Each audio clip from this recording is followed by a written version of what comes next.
if we were to untax labor, if we were to untax creativity, untax investment in true productive capital, and simply collect taxes on the basis of what everyone takes out of the ecosystem, the oil, the minerals, the coal, collect taxes on the basis of the resources you use and not what you produce, then that would beautifully align the productive incentives with the goals of society. Kris Feder is Professor of Economics at Bard College in New York State.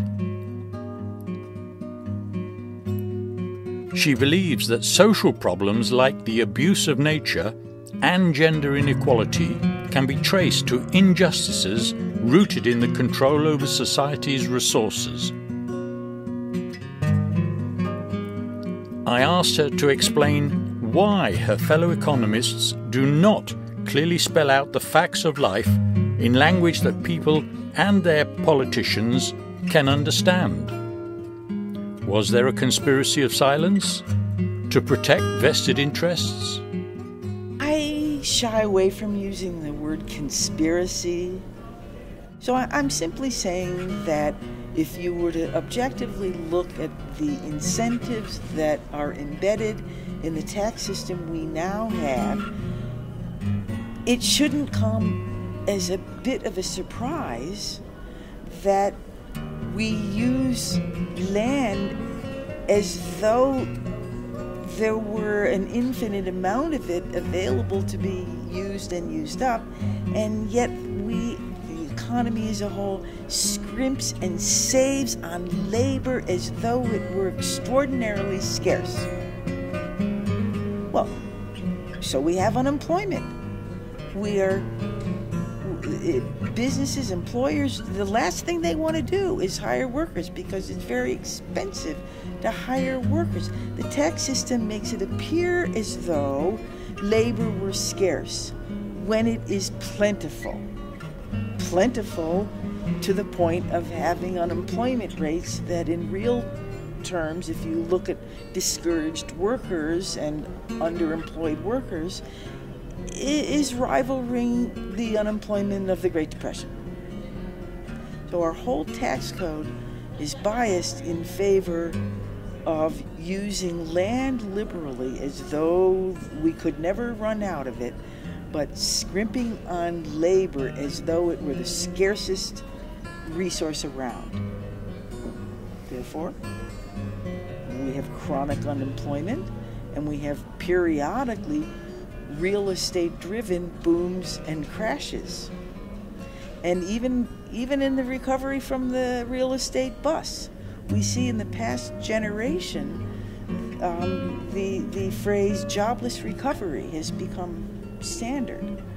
It appears that with each boom and bust, with each recovery from a recession, increasingly the last sector of the economy to get back on its feet is the labor market.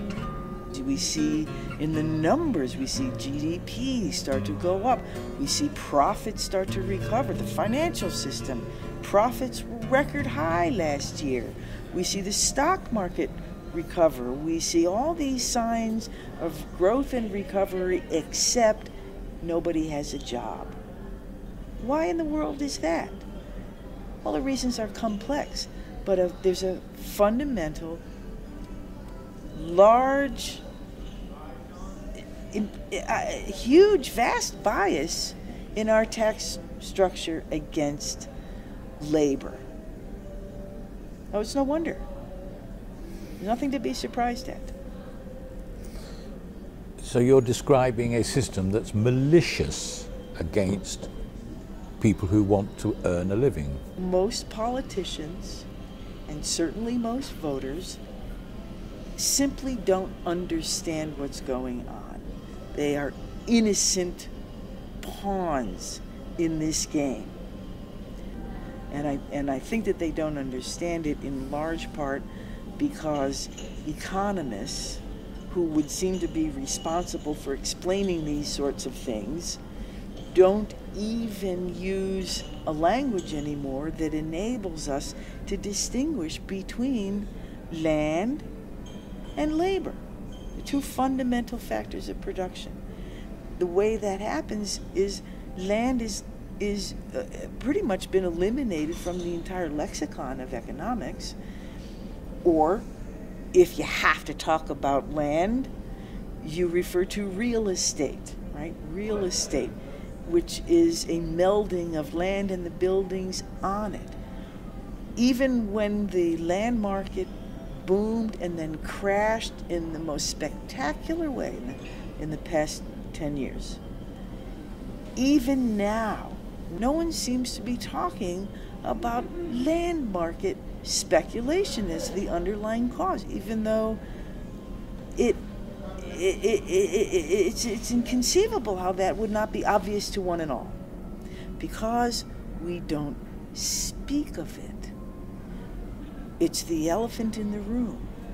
We speak of the housing market as though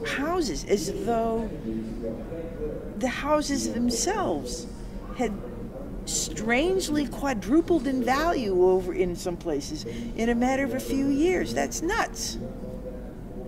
Housing is a composite good. It's the structure and the land under it. It's the land under it, of course, which is limited, which cannot be reproduced. That's what goes up and up and up in a speculative boom, right? After all, if housing prices were to rise substantially, the economic response would be, we build more houses, right? Demand is outrunning supply, let's go build more houses. You can't go build more land. There's only so much of it. So there's no increase in supply of land that will moderate a run-up in the speculative price. The only thing that stops a speculative run-up in land prices is that the speculative investors eventually, when they come to the very height of the tower, pause, catch their breath, look down, and see, oh goodness gracious, how high we have come. This is unsustainable. They get nervous, they begin to back away, and then the land market crashes. There's nothing, there's no automatic dampening system to moderate the booms and crashes in the land market. Finally, what is the automatic stabilizer to deal with this pathological situation? Well, what we need to do is to restructure our tax system in such a way that people are not paying taxes in proportion to what they usefully contribute to society. Instead, we go at it from the other end. People should be paying taxes in proportion to the resources that they are extracting from our resource base. The resources which, as they use them, less remains for others to use. And it would also mean, in terms of our boom-bust business cycle, that the prospect for speculative run-ups in land values followed inevitably by disastrous and destructive crashes, that incentive would be choked off at the get-go. Because anyone proposing to invest in land would understand that if the land value goes up, the taxes on the holding of land would go up commensurately. And therefore, there's no profit to be expected from buying land simply for speculation. And without an incentive for speculation, you're not going to get a speculative bubble. Instead, people would want to hold land only in order to use it. And if they held land to use it, and then they went ahead and used it either productively or to build a home and raise a family, there would be no tax penalty for using it. They would simply be charged for the holding of a parcel of land because, from a social point of view, the more any one person holds, the less is available for others. And as a society, I think deep down we still believe this land is your land, this land is my land. We believe that the land somehow belongs to us all, even though we don't treat it that way. That's what we believe. But my point is that if we restructured our tax system, if we turned it right side up, then the incentives would always be to use land carefully and effectively, not waste it. And using land properly inevitably means employing labor, or, again, in the case of residential land, raising a family, raising the next generation of workers.